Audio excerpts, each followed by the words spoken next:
हिंद महासागर में बढ़ी भारत की ताकत, भारतीय नौसेना में शामिल हुआ पूरी तरह से स्वदेशी युद्धपोत INS विक्रांत।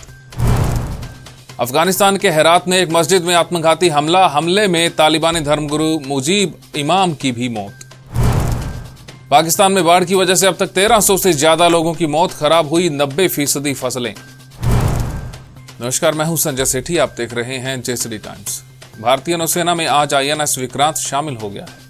13,000 टन वजनी ये जहाज एयरक्राफ्ट कैरियर है जो पूरी तरह से स्वदेशी तकनीक से बना है। इसमें 2200 कंपार्टमेंट है और एक बार में 1600 से ज्यादा नौसैनिक रह सकते हैं। INS विक्रांत के आने से हिंद महासागर में भारत की ताकत और बढ़ गई है। जम्मू कश्मीर में कश्मीरी पंडितों के नरसंहार से जुड़ी याचिका पर सुप्रीम कोर्ट ने सुनवाई करने से इनकार कर दिया है।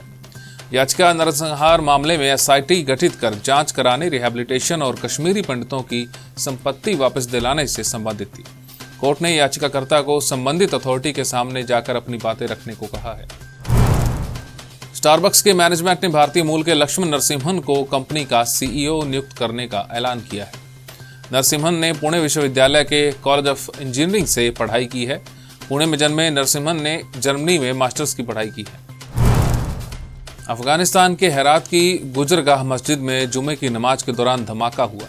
ब्लास्ट में मस्जिद के इमाम और तालिबानी धर्मगुरु मुजीब इमान रहमान अंसारी की मौत हो गई है। धमाके में इमाम समेत 15 लोगों की भी जान चली गई है। बाढ़ की वजह से पाकिस्तान में 1300 से ज्यादा लोगों की मौत हो चुकी है। 5 करोड़ लोग विस्थापित हुए हैं, जबकि 90 लाख मवेशियों की जान चली गई है। 10 लाख घर भी तबाह हो गए हैं। वहीं 220 से ज्यादा पुल नदियों में टूटकर बह गए। यहाँ 90% फसल खराब हो चुकी है।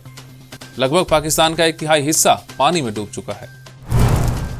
ब्रिटेन के अगले प्रधानमंत्री ऋषि सुनक होंगे या फिर लिज ट्रस, इसकी घोषणा सोमवार को हो जाएगी। बताया जा रहा है कि लिज ट्रस के ब्रिटेन की अगली प्रधानमंत्री बनने की संभावना ज्यादा है। पूर्व विदेश सचिव लिज ट्रस को पूर्व चांसलर ऋषि सुनक के मुकाबले ज्यादा सपोर्ट मिल रहा है। अर्जेंटीना की उपराष्ट्रपति क्रिस्टीना फर्नांडिस पर एक व्यक्ति ने फायरिंग की कोशिश की, लेकिन समय पर पिस्तौल नहीं चली। अधिकारियों के मुताबिक हमलावर की पहचान ब्राजील मूल के एक 35 वर्षीय व्यक्ति के रूप में हुई है। उसे तुरंत गिरफ्तार कर लिया गया है और हथियार को भी जब्त कर लिया गया है। जर्मनी में पायलटों की हड़ताल का असर भारत में भी देखने को मिल रहा है। यहाँ दिल्ली के इंदिरा गांधी एयरपोर्ट पर यात्रियों को वैकल्पिक फ्लाइट्स के लिए घंटों इंतजार करना पड़ रहा है। दरअसल जर्मनी में लुफ्तांसा एयरलाइंस ने पायलटों की हड़ताल के चलते 800 फ्लाइट्स रद्द कर दी हैं। जयश्री विद्यापीठ में स्थापित परफॉर्मिंग आर्ट स्कूल जननायक चौधरी देवीलाल रंगशाला में एक्टिंग, सिंगिंग और डांस के लिए 7 सितंबर को ऑडिशन का आयोजन किया जा रहा है। ऑडिशन का समय सुबह 9 बजे से 3 बजे तक रहेगा। ये auditions JSD college of education के ऑडिटोरियम में आयोजित किए जा रहे हैं, जिनमें कोई भी अपनी प्रतिभा का प्रदर्शन कर सकता है और इस रंगशाला का हिस्सा बन सकता है। बात आज के इतिहास की। आज ही के दिन 1969 में दुनिया के पहले ATM की शुरुआत हुई थी। ये ATM न्यूयॉर्क के रॉकविल सेंटर में लगाया गया था। केमिकल बैंक का ये ATM इतना सफल हुआ कि इसे बनाने वाली कंपनी डॉक्यूटेल ने अगले 5 साल में 70% ATM मार्केट पर कब्जा कर लिया था। इस ATM को डॉन वेस्जेल ने बनाया था। 1973 में वेस्जेल को ATM मशीन के लिए पेटेंट भी मिला था। हालांकि पहला ATM किसने बनाया, इस पर विवाद भी है। उस समय ATM पर अलग अलग देशों में कई लोग एक साथ काम कर रहे थे।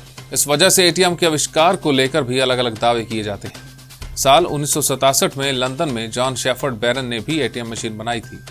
हमारे इस खास पेशकश में फिलहाल इतना ही। देश और दुनिया की तमाम खबरों के लिए आप देखते रहिए जेएसडी टाइम्स।